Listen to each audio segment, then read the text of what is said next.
I am trying to fix the lighting issue that have been in all of my previous videos. So if the lighting looks different in like subsequent videos, it's because I'm trying different things. But anyway.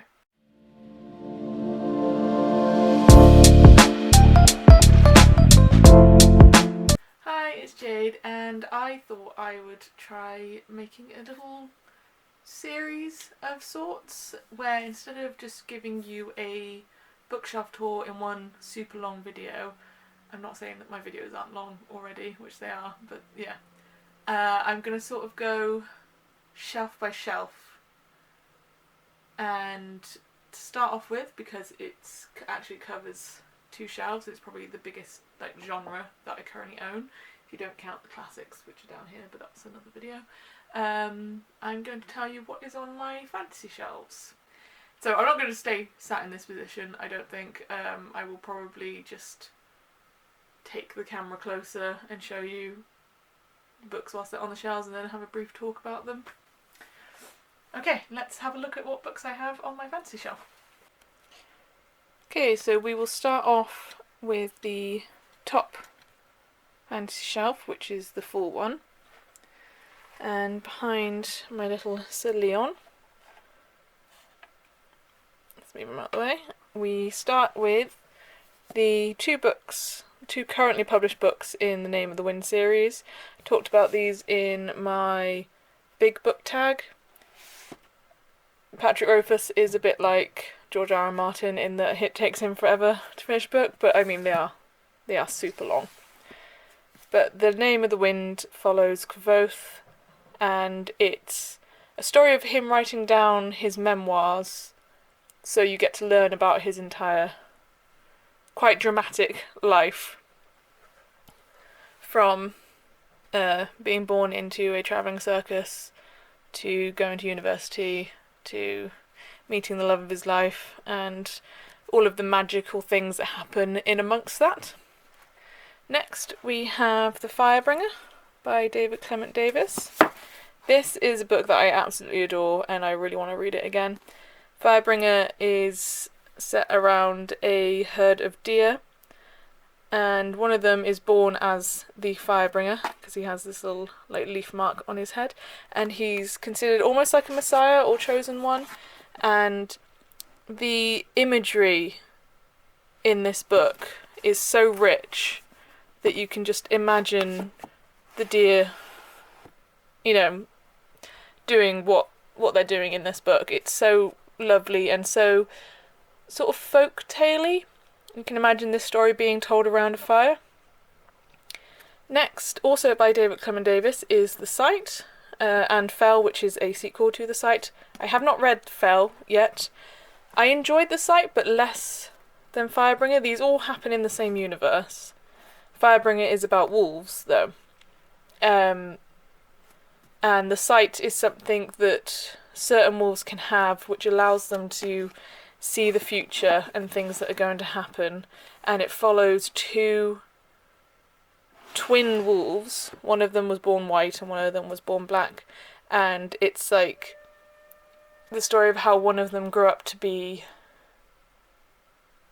almost like a chosen one, but someone who has the sight and is using that for good, and the other one who's not using it for such a good thing.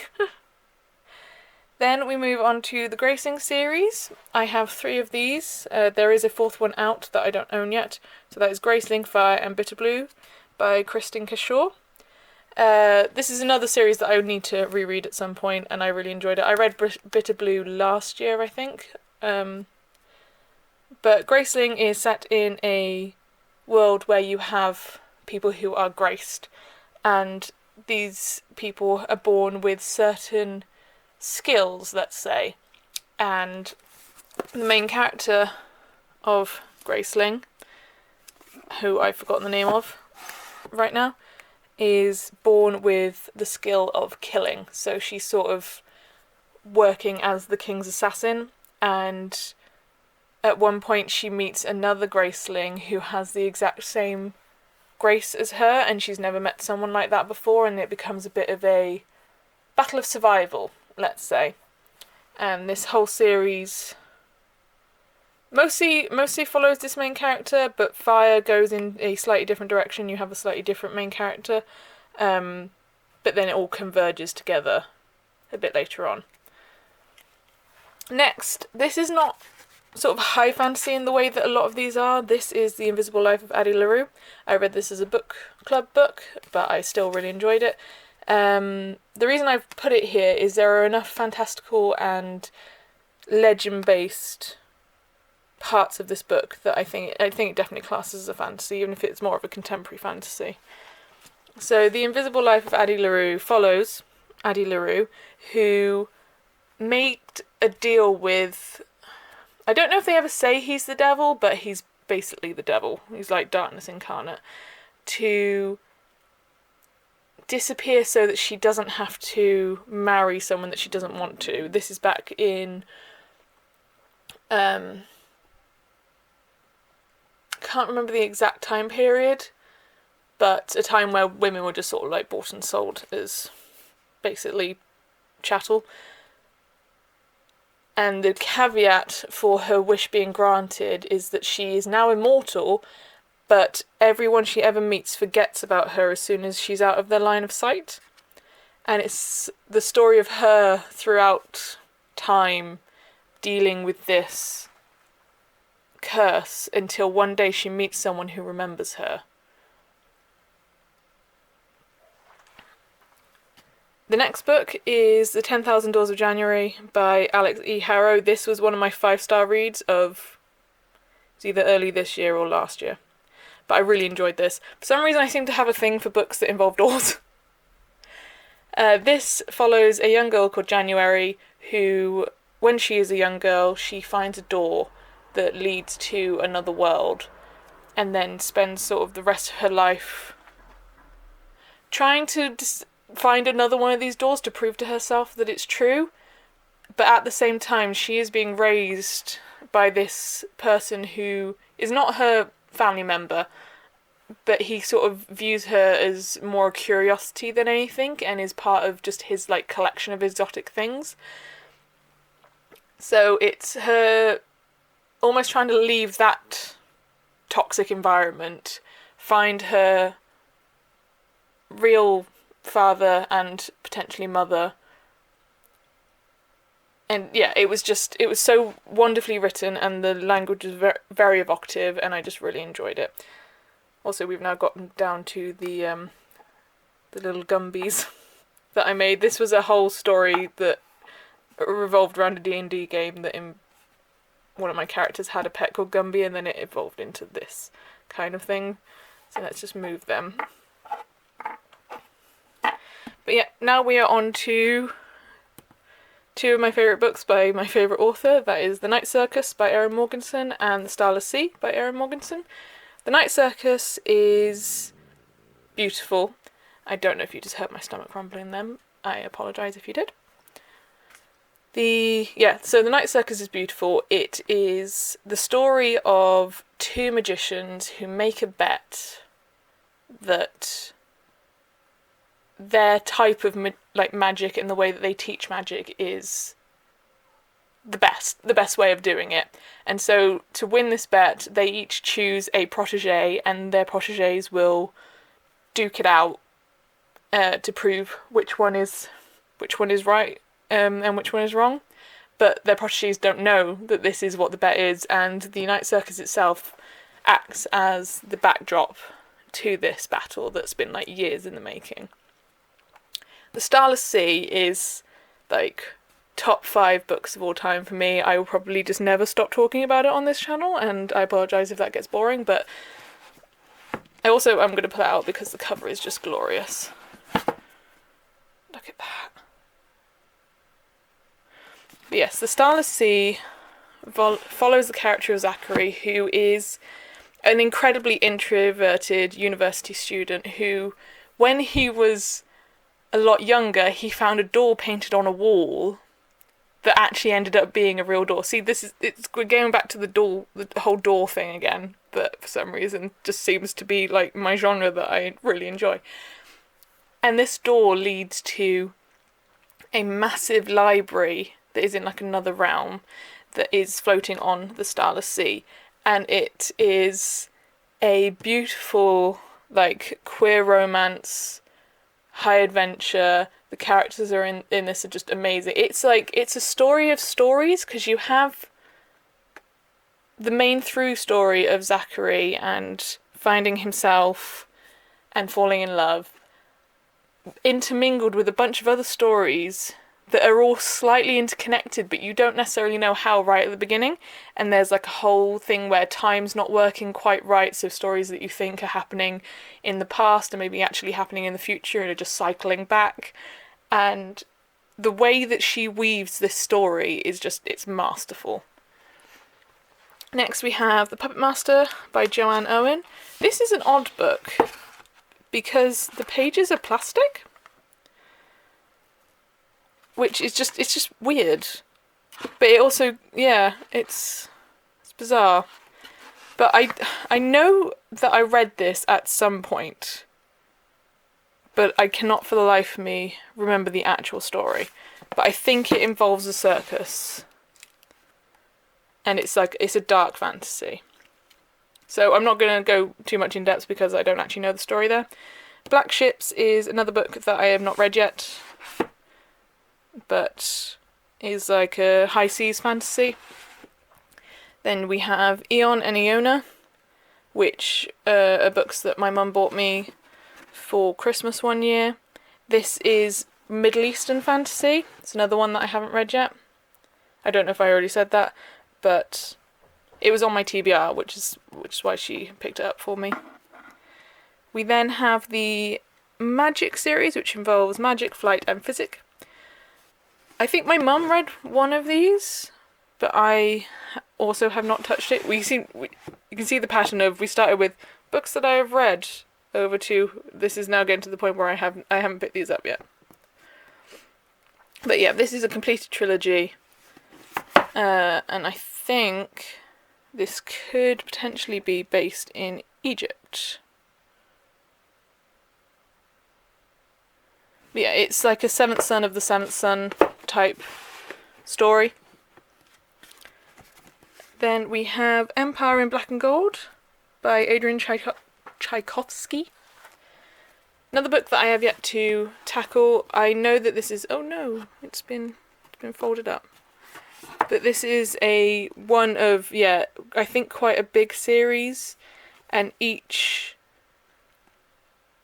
know that each name is a bit of a play on a type of insect. And I think it's because the characters in this all have a fighting style based on an insect. So Empire in Black and Gold is wasps. There is another one that's like a praying mantis. But that's what drew me to that one. Farlander is a book that I read ages ago, but I actually quite enjoyed. This was a slightly steampunky fantasy, as you can see with like the air balloon and everything. I think now that I've read more books, especially more fantasy books, it is a little bit trope heavy, in that it's kind of like orphan goes into the Guild of Assassins, there's a big bad trying to conquer the world. But if I remember rightly, the world building in this was quite good. Then we have The Library of Shadows, which I picked up because it sounded a bit like Inkheart, but slightly for like adults. It's based in a bookshop that a man inherits from his like estranged father. And there are people that gather in this bookshop that I think they can utilise books as weapons, but everyone has like a slightly different power related to books. I think a little while ago I got a couple of chapters into this, and then for some reason just never finished it. It could have been just before my book slump, and it fell by the wayside because of that. Let's put Stitch back. And we will now move on to the lower fantasy shelf. Back to books that I have actually read. I've also got my Sirius Black wand here. Got, Lord of the Rings, which I talked about in my big book haul. One of my favourite books of all time. I may make a full video of just rambling about my thoughts on Lord of the Rings because I have a lot of them. If you watched the big book video, I think I talked about this book for about 3 minutes before I managed to stop myself and then thought, right, you've got like 10 other books you need to talk about now. Stop it. I also have the Silmarillion. I haven't read this one yet. This is kind of a prequel to both The Hobbit and Lord of the Rings, and this one is very elf-based. I think this is about sort of the rise of Saruman. Not Saruman.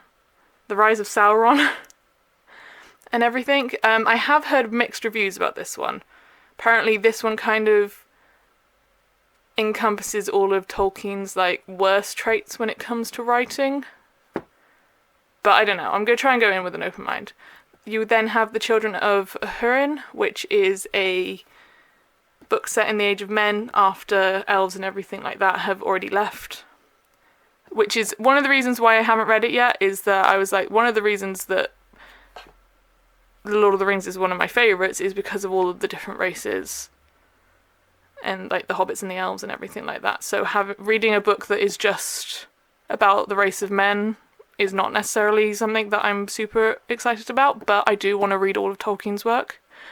I then have the Tolkien Dictionary, which is lovely, a lovely leather-bound book that just encompasses all of sort of the languages that he made up and the words that he's included in these books. I then have my little pocket version of The Hobbit. I love this cover.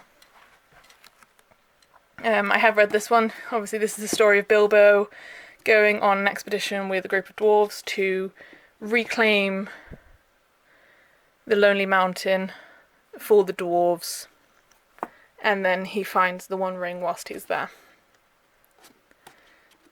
If you watched the movie and you weren't super enamoured with it, I'd still recommend reading the book because the book is just so much better.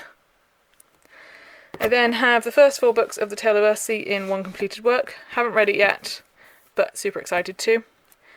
Priory of the Orange Tree. Epic 800-page fantasy book. Loved it.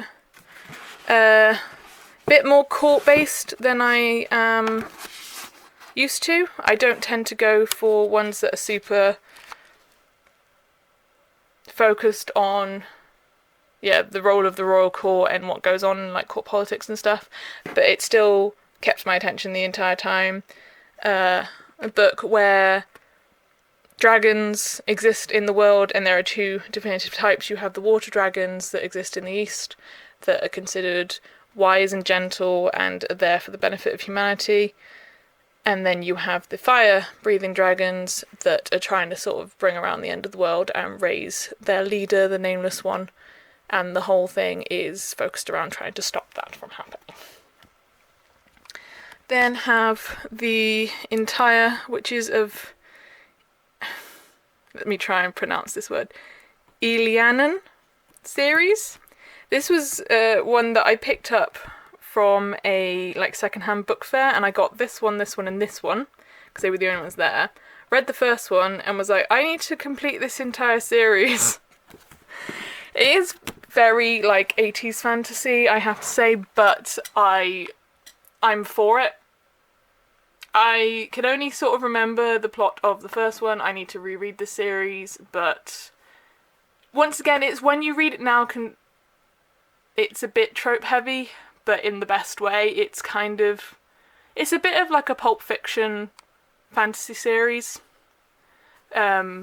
involving witches and like an evil queen and trying to save the world. I then have The Magician's Apprentice by Trudy Canavan. This is a prequel to a series of hers, so I kind of want to read that series before I read this prequel. Even though it is a prequel and it starts earlier, I do want to read that one first, the other series first. Then have The Edge of the World by Kevin J. Anderson, another one that I haven't read, but it's another high seas fantasy set in like the Age of Sail.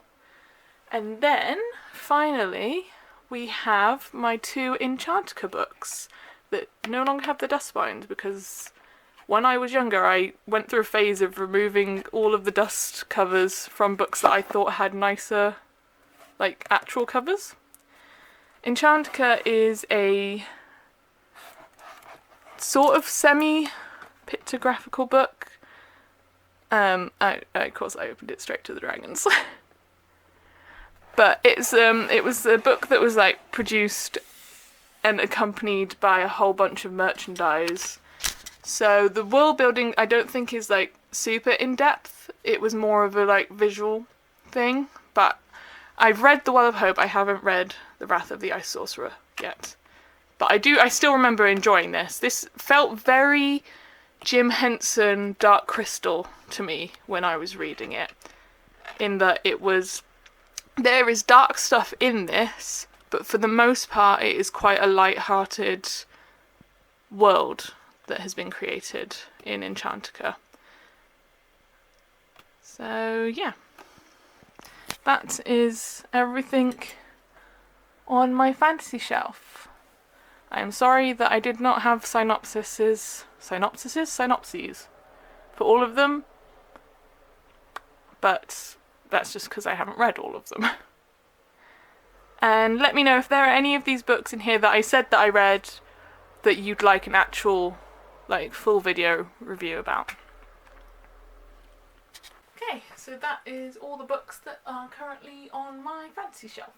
I'm going to give you guys the choice of which shelf I do next. If you put a comment below on whether you would like me to go through my historical fiction shelf, my contemporary literature shelf, my thriller shelf, or my classic shelf next. That's it for this video. Did you like the slightly more condensed version? Would you like a full bookshelf talks? I'm happy to do that as well. I'll just not talk about each book, I think. I'll just tell you what the books are on that shelf. But yes, until next time, bye.